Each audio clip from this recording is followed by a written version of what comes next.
Good morning, Pacific Council members. So nice to have you join us this morning. And I'm thrilled to be joined by Ambassador Bill Taylor to talk a little bit about Ukraine, the outcomes for Ukraine at the recent NATO summit in Ankara, and more generally, just where Ukraine is right now in terms of the 4+ years of unprovoked attacks by Russia. So first, let me introduce our special guest, Bill Taylor. He is currently a distinguished fellow with the Atlantic Council's Eurasia Center. Prior to the Atlantic Council, he was vice president for Europe and Russia at the U.S. Institute of Peace. He also served as U.S. ambassador to Ukraine from 2006 to 2009, and then he went back to Ukraine as chargé d'affaires at the U.S. Embassy from 2019 to 2020. Bill also worked on Middle East transitions at the U.S. Department of State as director of the Iraq Reconstruction Office in Baghdad, Iraq, and as coordinator of U.S. government and international assistance on Afghanistan. He holds a Bachelor of Science from West Point and a Master of Public Policy from the Harvard Kennedy School, and he served as an infantry platoon leader and combat company commander in the U.S. Army in Vietnam and Germany. So, Bill, wonderful to have you today. We're thrilled to have you join us and talk to our members.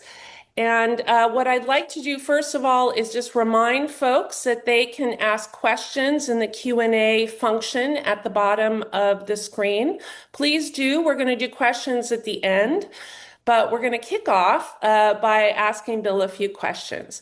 So, Bill, I'd like to first ask you for a summary of the state of play in Ukraine leading up to the July 16th NATO summit. Kristina, first of all, thank you very much for having me. It's an honor and a delight to be with you and with the Pacific Council. It's a great organization. And I will say that they're lucky to have you. I'm so glad to see you there. And thanks for this invitation. So yeah, leading up to the summit in Ankara, the Ukrainians over the past kind of 3 months or so, Kristina, have really taken the initiative.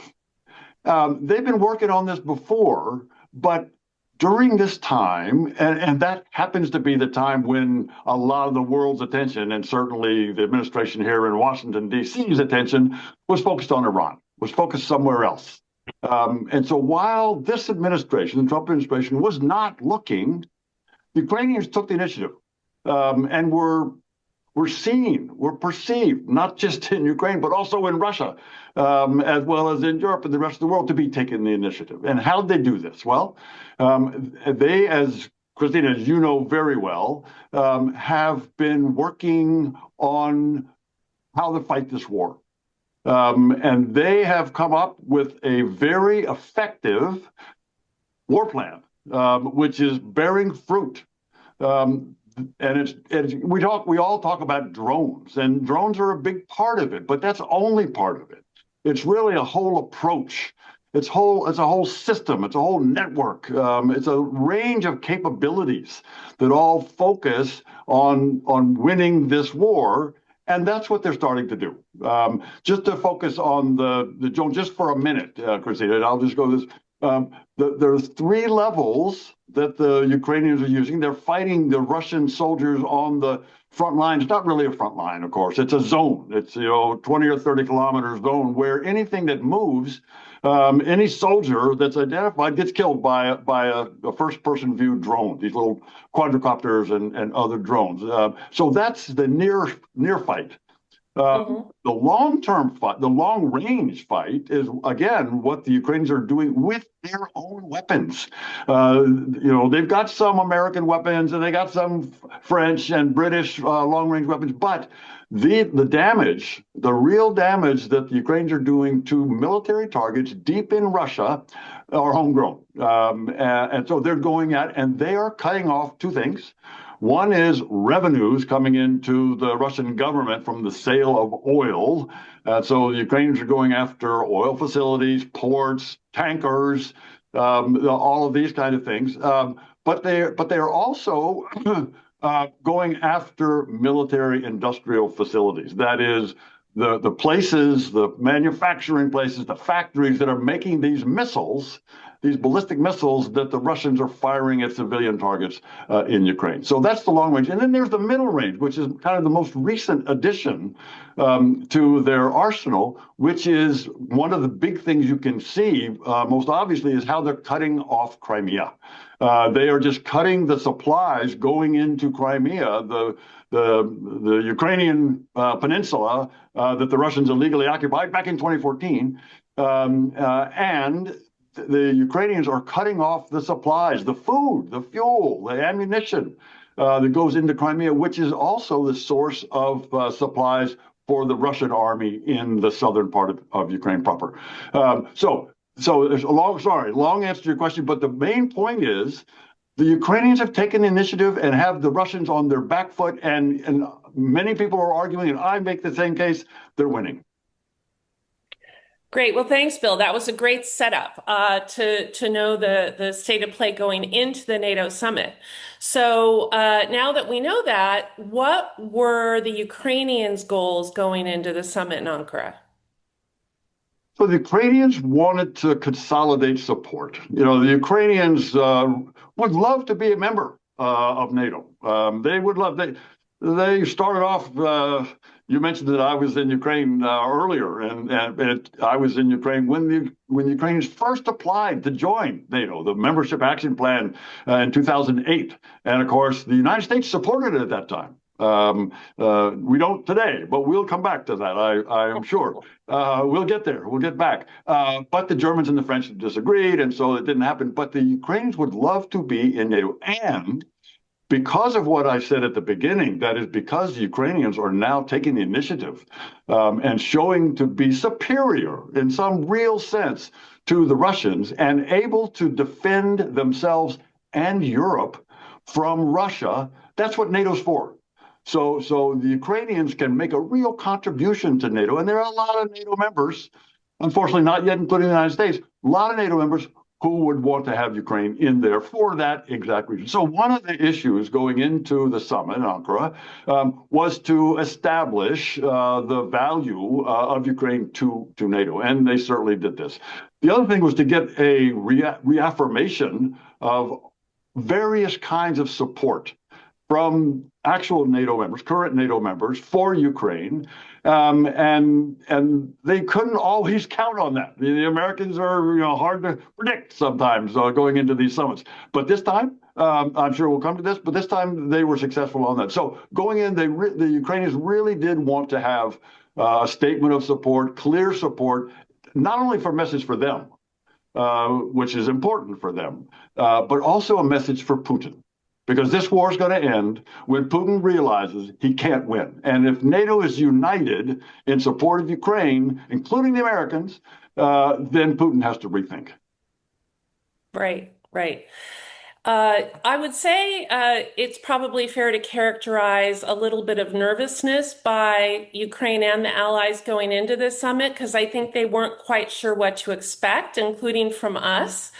What was your sense going into the summit? Yeah.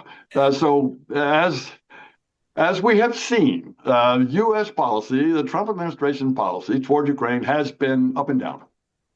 We can all remember the down part. No need to go through that again. But as I say, while the Trump administration was otherwise engaged in Iran, the Ukrainians have emerged as the winner. Ukrainians have emerged as having the initiative, and so the support we saw the Americans join the consensus for support of that. So that's what they were glad to see that. They were glad to see the positive side of the U.S. support, because even though the Ukrainians have the capability to do a lot themselves, and the Europeans are helping the Ukrainians a lot, both in weapons, but also in finance, it'd be great if the Americans will fully supportive as well in all kinds of ways. And so they were worried about that because the Trump administration has not always been there. Now they seem to be. Right, right. And maybe that can lead us into that what I thought was quite an extraordinary press conference between President Zelensky and President Trump. It went on quite long. Lots of questions. Many of the questions were asked by Ukrainian journalists, which I thought was great. And there were some interesting things that came out of that press conference. What were your thoughts on that? So again, my thoughts were that this was a demonstration of where the president or President Trump's head is right now. Mhm. And again, that's been in various places, but right now, the body language, the statements of support, not just the statements. I mean, there were some actually concrete things that were committed, and we'll see if they come through.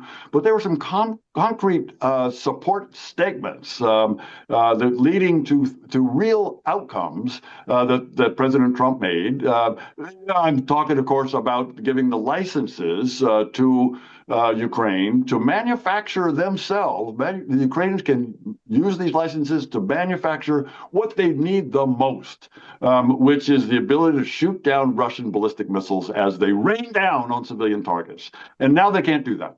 And the Ukrainians, as you know, Kristina, have been asking for that intellectual property, if you will, the license to make these things themselves. They know, the Ukrainians know that the Iran war expended a whole lot of these Patriot missiles, what they're called. And these Patriots are the only weapon system in the world right now. That may change, but right now they're the only weapon system where they can knock down reliably these incoming ballistic missiles from Russia. And so the Ukrainians have been after those, both the missiles as well as the permission, the license to manufacture them for years. And at this press conference, President Trump said yes. Now, it was a little tricky because he said, now I haven't really talked to the manufacturer about this yet, which makes me a little bit worried about this. But if President Trump wants to have that happen, I bet he can make it happen. And so he's now committed. He's now committed to that. So that, I think that was a symbol, an example of the good relationship, and not just words, but actually actions that came out of that press conference. Right. No, I agree completely. I was thrilled to hear President Trump say that he was going to license the Patriots to Ukraine, and also just the general positive tone, I would say, of that press conference. Even though it was quite long, the tone remained positive throughout, which I thought was great.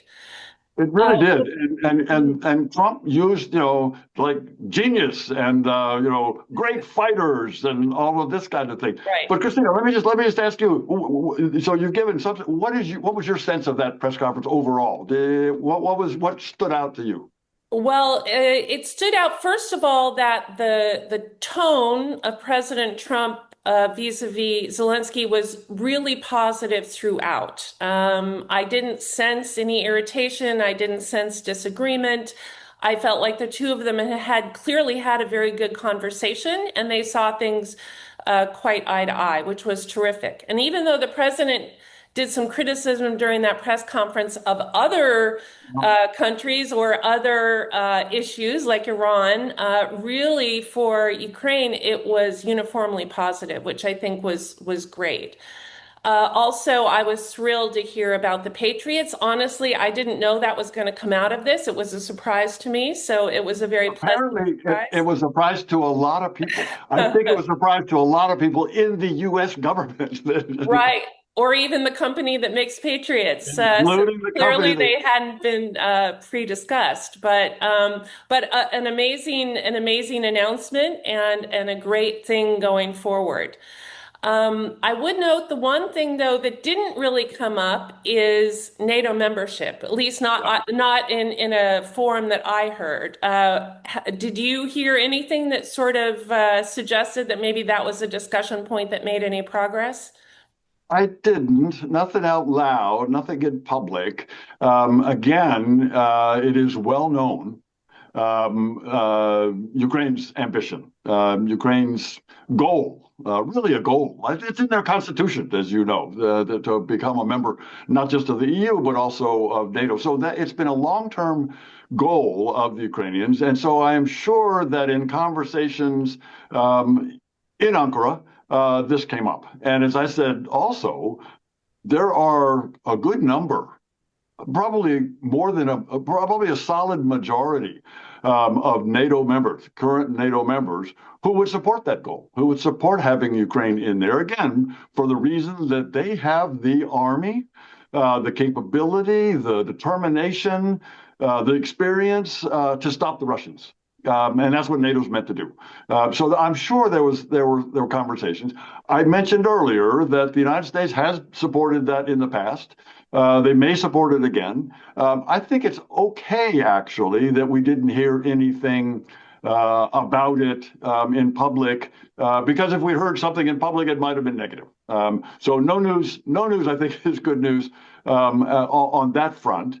And I think, again, with this change in tone, I hope really a change in policy coming from the United States to get it more in line with the tone and policy of most of the rest of NATO, that NATO membership for Ukraine could be on the cards again.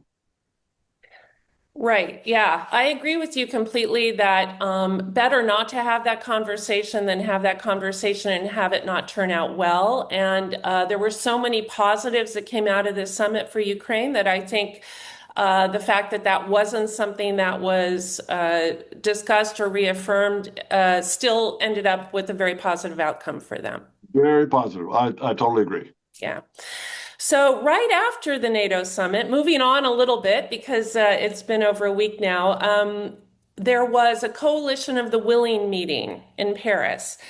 Coalition of the Willing is something that the Europeans have led historically. We have attended in the past. We did not attend this latest one. What were your thoughts on how that went and what came out of that? So you're right, Kristina. This has been coming along for some time, this Coalition of the Willing, and we've been on and off engaged in the past.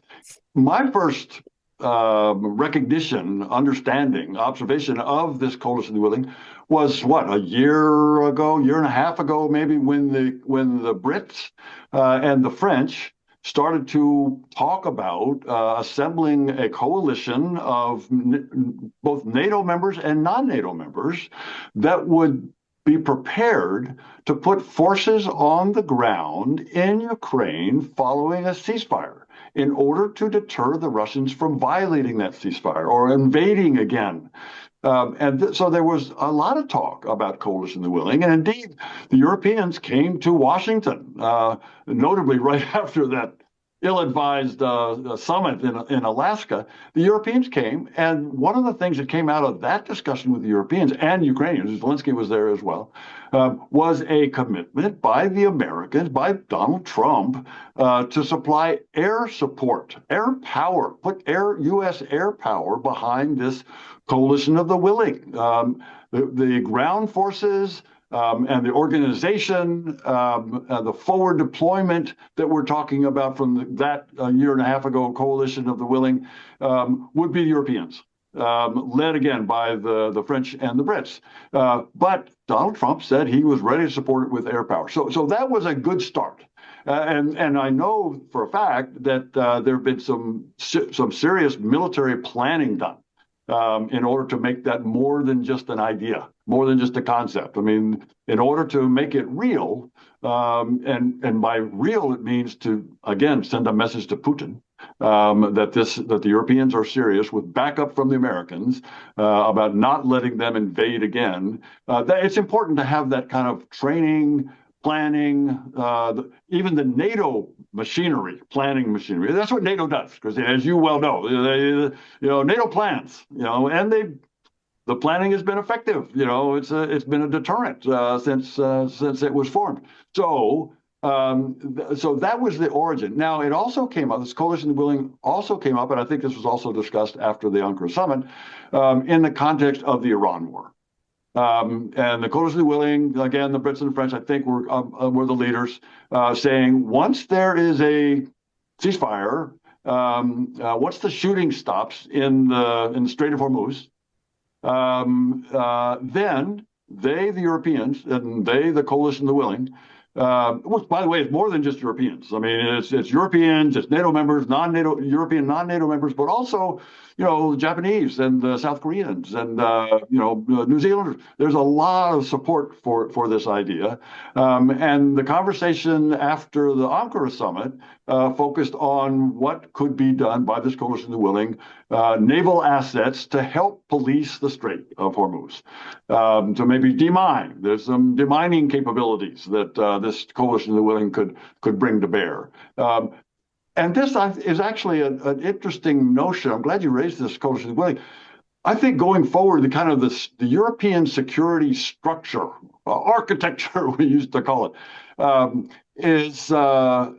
has one of its main components a European pillar, if you will, in NATO. I mean, I would say, NATO, this structure for security in Europe going forward over the coming years, might well feature a European capability, a European defense industrial base, European weapons, European chain of command, European capabilities to deploy,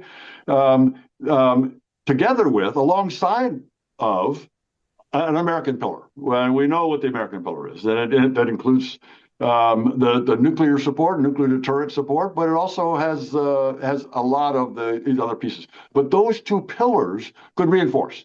And so this coalition of the willing that you rightly raise is, I think, an important step in that direction. Right. Thanks, Bill. And I would just add, having worked in and out on NATO for a long time, that, there was a time when the United States didn't want Europe to develop its own capability. We said, no, don't do anything separately. Everything you do should be under the NATO umbrella. I think that approach has really changed. And my view is that it makes it stronger. It's good that Europe has their own capability. I think they do need to develop an ability to work outside of the NATO structures, because NATO might not always be appropriate in every case. And so I do think that President Trump pushing the Europeans to fulfill their funding commitments, and then also Europe's own initiative to build their own capabilities, is ultimately going to make things more stable in Europe and probably help make our security architecture more flexible.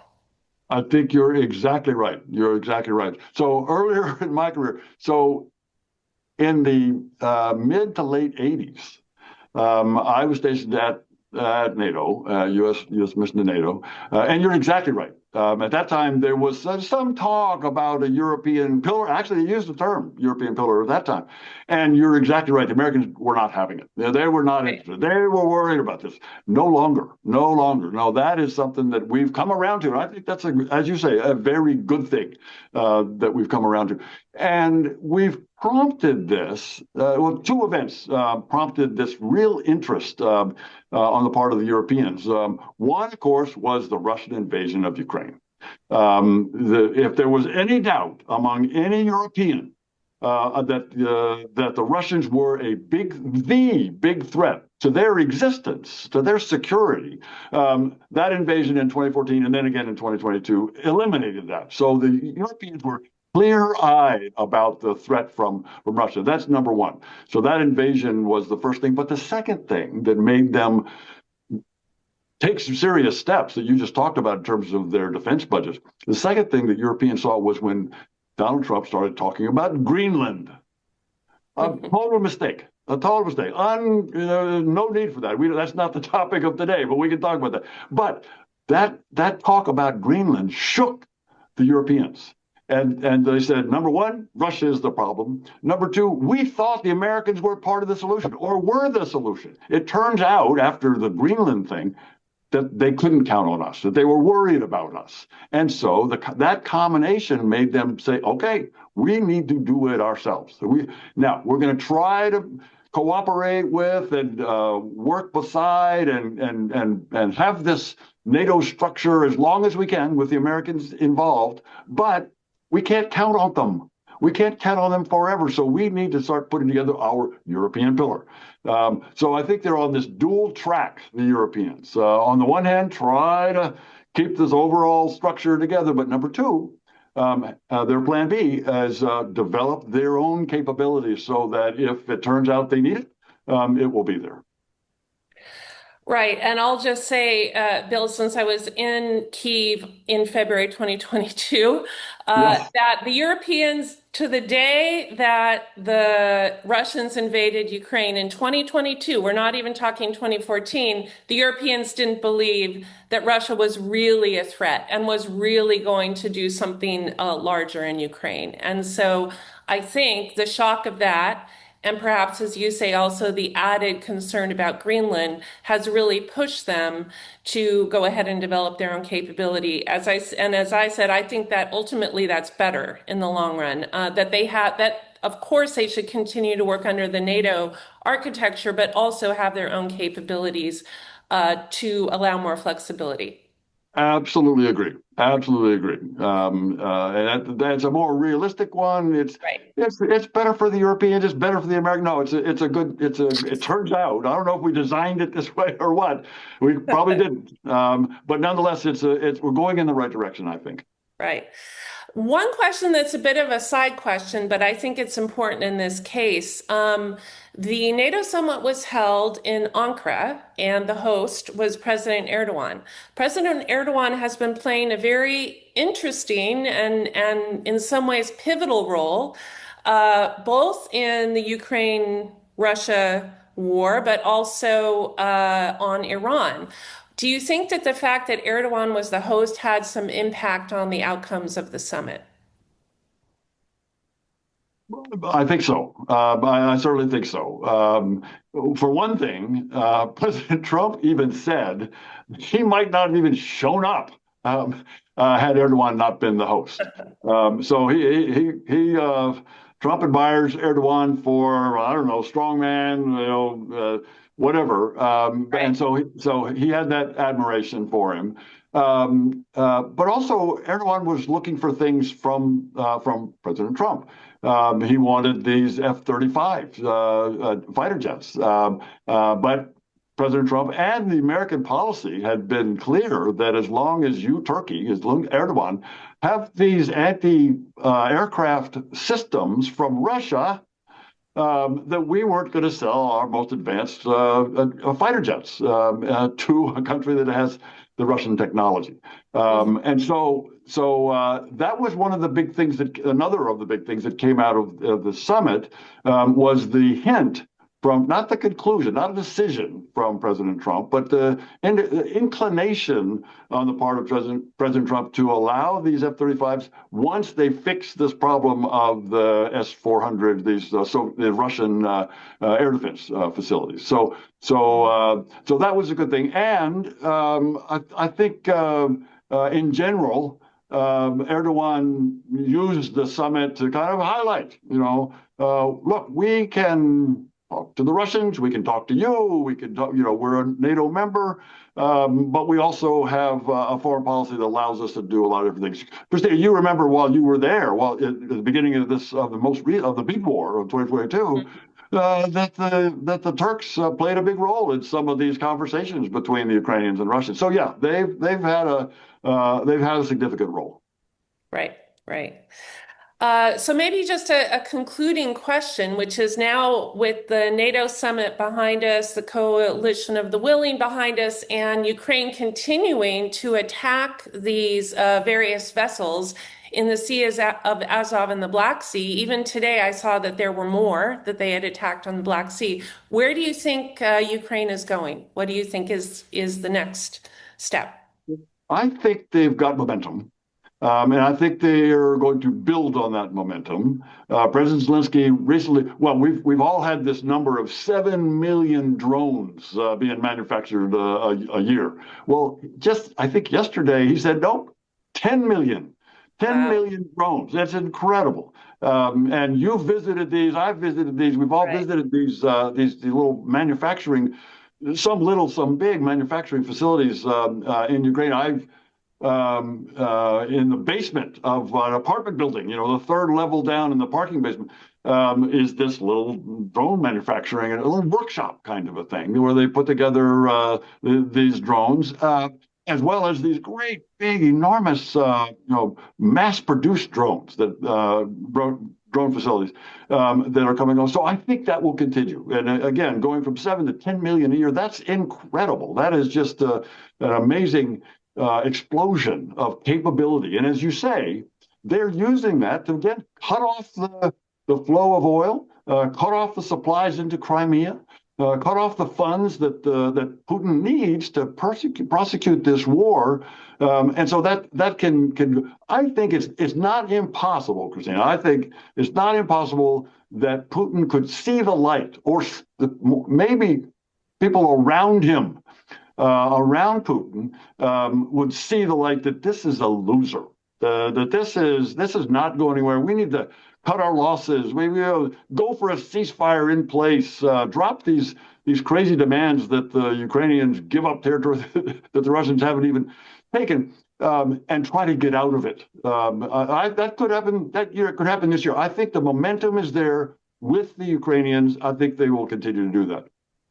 Great, thanks. Yeah, and I agree. I'm old enough to have been around when the Soviet Union dissolved, and you didn't really know it was coming until it came. And so I feel in this case, the pressure is building. We don't necessarily see the outcome of the pressure right now, but it could be that the pressure is enough to really bring about a change, either in Putin's direction of his own volition or not of his own volition. So I think it'll be an interesting time in the coming year. It'll be a very interesting time. And that can't be our policy. Our policy has to be support the Ukrainians financially, militarily, politically, support the Ukrainians so that they can keep pressure on Putin to try to make that more likely. But some people say, I get this question, you probably do as well. Well, why don't we just go in there? We got rid of Maduro. Why don't No, that's not the U.S. policy. U.S. policy is to support Ukraine, make it clear to Putin that he cannot win. He cannot win. When he figures it out, or again, when people around him figure it out, then that's when this war will end. Right. No, agree with you completely. So, Bill, with your permission, we'll switch to questions. Please. How's that? Yes. Okay, so the first question is, if Russia's situation continues to deteriorate, what is likely to happen within Russian society, and how is Putin likely to react? Would he see ending the war as effectively a death sentence for himself? So two parts of that question: death sentence, but also the ability of Russians to put pressure on Putin. And I think on that second question, the ability of Russians to put pressure, I think it's not there. I think the oppression, the repression that the Kremlin imposes on Russians, and I've talked to experts. I'm not an expert on Russia, but I've talked to people who are, and a Russian who is now out, and I asked him this question, how is the oppression, the repression of Russian citizens now compared to what it was in Soviet times? And he said, orders of magnitude greater. He said he said you could look at the numbers of political prisoners, and you will see that Putin has more political prisoners in than Brezhnev did. So I don't see the Russian people rising up. I don't see Orange Revolution on Red Square. But just because Putin has such control and is so severe, harsh on any expression of dissent. So I don't see that. However, again, the scenario may well be that people around him, the people around Putin, will see that Putin's decisions, are bad. I mean, the people of Russia see this, but they're not going to be able to affect it. But the people right around Putin could affect it, and it's happened before in Soviet history, that they say, Mr. President, we got this nice dacha for you outside of Moscow. We'll take care of your family. You have nothing to worry about. We got this. That could happen. I don't think it'll be a bottom-up kind of a thing. But the answer to the other part of the question, which is what happens to Putin if he agrees to a ceasefire or more, concedes, it's bad news for him. It's bad news for him. Again, Russian history, Soviet history, Tsarist history indicates that when they lose, the leaders don't stay in power. So yeah, that's tough on Putin. That may make the scenario that I just described, where the people around him, the people in the National Security and Defense Council in the Kremlin, usher him out, that may be more likely, but could well happen. Right, right. We have another question. Has NATO crossed an important threshold from being an alliance that responds to crises to becoming an institution designed to sustain long-term geopolitical competition? If so, how should that change the way we evaluate its success? I think NATO's purpose and function, of course, it's changed with the circumstances. I mean, it's it was designed to counter and deter the Russians, the Soviets, in after World War II, and it did that. The nuclear component was there, but also the coherence of the alliance. I mentioned I was there during the Cold War. I was there in the mid late 80s, up through 1991 when they disappeared, as you remember, when the Soviets disappeared. And we started off when I got there were 12 nations in NATO, and then 16, and now 32. And the goal of, as Lord Ismay apparently said, keep the Germans down, the Russians out, and the Americans in, has succeeded. Although the Germans, to their credit, are now building up, and that's in my view, it's a good thing. There are probably some people with historical memory who are a little bit nervous about that, but not me. I think the German rearmament, in some real sense, is a good thing for NATO and for Europe, and eventually for the United States. But I think the goal here of NATO is not just crisis management. It is a long-term focus on first the Soviet Union, now the Russians, to defend Europe and to deter the Russians, first the Soviets and now the Russians, from aggression. Ukraine was not a member, and so they didn't benefit from that goal. But they certainly would like to be a member, and they can certainly contribute to that. So I think there is some level, some thread of continuity there on the NATO mission.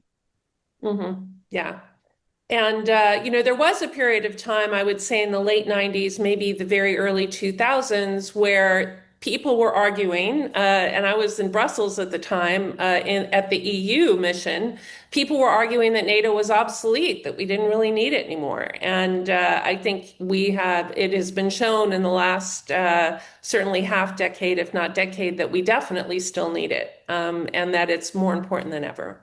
Absolutely right, Kristina. That's exactly, you saw it firsthand during that time. And again, the Russians are their own worst enemy. The Russians didn't have to freak out the Europeans, to threaten the Europeans, but they did. And in particular by invading Ukraine in 2014 and then again in 2022, which you had bird's eye view, more than bird's eye view of those invasions. Right. Okay, we have a question. Any comment or thoughts on this morning's news about the ousted defense minister in Ukraine? I do have thoughts about Defense Minister Fedorov. He's still defense minister. Let's start off with that. There has been talk over the past 2 or 3 days, about a week, about the possibility of Zelensky considering replacing Misha Fedorov, the defense minister, young, tech-savvy, apparently very, very effective at his job, at being the defense minister, has a lot of support, and as part of the shakeup in the government, the policy shift in the government, the broader one, where Zelensky has appointed a new prime minister who's been confirmed. The new prime minister is confirmed by the Rada, by the parliament, and other ministers are changing jobs as well. The Rada did not act on the proposal to change the defense minister. So Fedorov is still the defense minister. The Rada, I think, is out of session for a while, maybe a month. So Fedorov will stay. This is all to say that the confidence that many people, Ukrainians, most of the military, a lot of Europeans, a lot of Americans have in Fedorov will continue, at least for a while. Now, President Zelensky, Kristina, as you well know, is known to make decisions and then change his mind. So it's not impossible that he could rethink the replacement of Fedorov. Apparently, there were some, who knows about the reasons for all of this, but it's not a done deal. More broadly, though, the cabinet shakeup, the new prime minister, a couple of new ministers in other portfolios, this is something that Zelensky has the right to do. And I'm always hesitant, hesitant to second guess any foreign leader for making personnel changes that he or she thinks is necessary. And as well as you and I, Kristina, know the politics, you more recently than I, of Kyiv. Foreigners will never fully understand it. No matter how closely we study and how long we've been there, we'll never really understand it. And so there's a lot going on there. I give Zelensky the benefit of the doubt. I'm a big fan of Fedorov. I'm a big fan of Zelensky. I think they will come to the right answer on this thing. But as you say, it'll play out over the next month or two. Mm-hmm. Yeah. What do you think? I'd love to get your thoughts on this. Yeah, I was just going to say, I agree with you completely. I learned the hard way that getting involved in another country's internal decisions on personnel is not a good idea. Bad idea. You can have your outside opinion, but as you say, you're never really going to know what the inside situation is. I too have trust in Zelensky. I mean, he's done an amazing job during a wartime so far. And, I leave it to him to make decisions on his staff and his personnel. There you go. So we have another good question here. With Lindsey Graham gone, do you see President Trump's policy on Ukraine changing? So the loss of Lindsey Graham is undoubtedly a loss. I didn't agree with him on a lot of things, but he was certainly a strong supporter of Ukraine. And he was a strong kind of bridge between Ukraine and President Trump. I mean, he could talk to both and did talk to both and was respected and trusted by both. And so that's a loss. There's no getting around it. However, I think the change that we talked about at the beginning of this conversation, Kristina, that is the Ukrainians being on the front foot, showing their competence, showing their ability to fight the Russians and hold them off and even start to take back some land from the Russians, strike deep into the Ukrainians having the momentum. The Ukrainians being seen to be a winner. I think that is the dominant force that is moving President Trump and the Trump administration and the international community to continue the support of Ukraine. So, Lindsey Graham's lost. His sister is going to take over. Undoubtedly, she will keep on his path. It might even help the passage of this Graham-Blumenthal bill, which has some 85 co-sponsors in the Senate, put serious sanctions on the Russians to, again, do what the Ukrainians are doing by blowing up tankers and oil facilities, that the Americans and Europeans could put these sanctions, serious sanctions, on anybody that buys Russian oil. All to say that the loss of Senator Graham is a loss, but I think there are other forces that will continue his policies. Thanks, Bill. Yeah, I agree. I hosted Senator Graham in Kyiv not long before the full-scale invasion, and he was undoubtedly an incredibly strong supporter of Ukraine. And his ability to pick up the phone and call President Trump was helpful in that respect. But I also know from many other visitors we had that many other senators are also very supportive of Ukraine. And hopefully some of them, who I know to be very strong supporters, will step up and fill that void that Senator Graham has left. Absolutely. Absolutely right. That will happen. Yeah. Okay, we have another question here. Has renewed support for Ukraine at Ankara changed the future of the NATO, which I believe is the NATO Security Assistance and Training for Ukraine group, or has it had little impact? Separate question, so you can pick which one you want to answer. Has the 2022 invasion changed EU-NATO relations for better or for worse, and in which ways? So, Ensatu, yes, the questioner is an expert on this, and so he or she probably knows more about this than I do. But I visited Ensatu in Wiesbaden, and they were this I don't know, a couple of years ago, and they were doing great work, and they will continue to do that. And they've got a NATO office, as you know, Kristina, in Kyiv now, that worked closely with Ensatu back in Germany, back in Wiesbaden. So I think that will continue. And this new policy, or this kind of newly supportive policy of the Americans, I think will help that. I think that will help. And then, the EU relationship. Was that the second question? Will it help? It was, has the invasion changed EU-NATO relations for better or worse? Yeah. The Russian invasion of Ukraine, first in 2014, then in 2022, was a shock to the European system, the EU as well as the broader Europe. There were people, we all remember, the Germans that used to buy an incredible amount of gas from the Russians prior to 2014, when the Russians invaded, the scales kind of fell from the eyes of the Europeans, and they saw clearly the threat, the problem that Russia poses for them, and they, to their credit, dramatically reduced the amount of gas and oil that they purchased from the Russians. So I think the answer is the invasion, the two invasions, the 2014 and then the big invasion in 2022, really did consolidate the European attitude opposed to the Russian invasion and opposed to Russia more broadly, and support for Ukraine. So I think ironically, it helped in that policy. Right. I mean, my view is it's been sort of an iterative process. I would say in 2014, not all the scales came off the Europeans' eyes. Good point.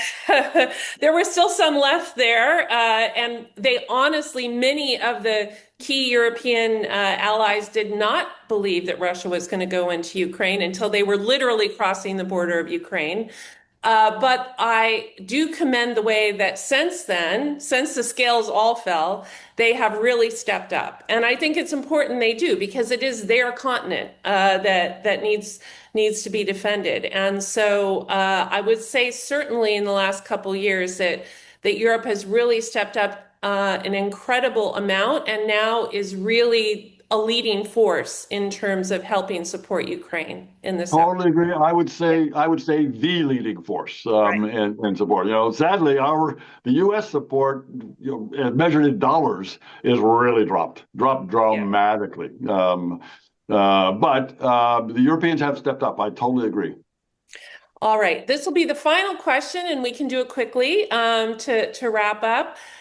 Is corruption a problem in Ukraine, and is aid for Ukraine really going to its intended use? Corruption is a problem in every post-Soviet. Corruption is a problem in every country in the world. I mean, let's be clear. Right. We have some problems of our own. But in particular in post-Soviet nations, the most corrupt of the post-Soviet is Russia. I mean, Putin is the wealthiest, probably in the world, because of this corruption. So let's just put this in perspective, number one. Number two, yes, there's corruption in Ukraine like there is in the other places. But number three, the Ukrainians know it. And the Ukrainians, Kristina, as you've observed, have put in place institutions to try to deal, and actually successfully dealing with corruption. They've got a special prosecutor, or they've got a special investigator, or they've got a special court to deal with these, and these are effective. They're effective in a lot of cases in exposing the corruption that we read about in the newspaper. And they're going after these things. So the answer is yes. There's a corruption problem. They're dealing with it. They have actually some of the measures that the Ukrainians have put in place are more rigorous than what you and I had to do when we were in government.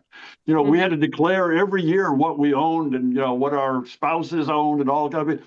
And the Ukrainians do that too, but they put it online, so everybody in the world, in particular the journalists, can compare what they declare and what they know they make. If there's a mayor in some city, the journalists know how much he makes, or she, and they also know how much he or she has put on this declaration, all to say that they're dealing with it. It's a problem, and then the answer to the last part of the question is that the corruption so far has been alleged has not been of any assistance from the Americans or Europeans. It's been a corruption or diversion of Ukrainian funds going from one place to another, and there have been some serious ones. I mean, this latest one, this Mindich Gate, has to do with some of these drone manufacturers in the Ministry of Defense. That's serious.